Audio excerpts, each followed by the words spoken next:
kumekuwa na siasa ambayo pia haina maana.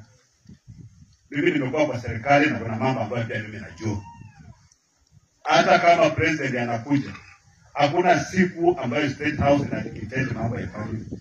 Haijawahi fanyika katika taifa la Kenya. Wanaheshimu wishes ya familia. Hata wao wako kusira na ngole munga, president akanyewe. Alama anapokolanga bado, abako.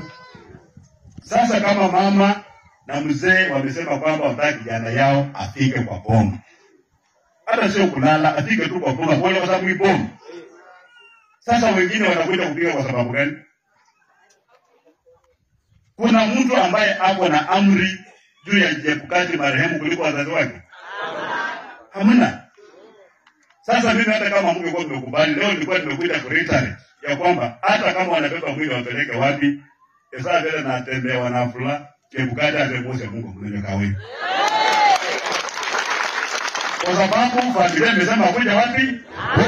Sasa unaona mtu za huko manasikele saa kenda hata. Okale ngapo ndio kwa mwana wana no.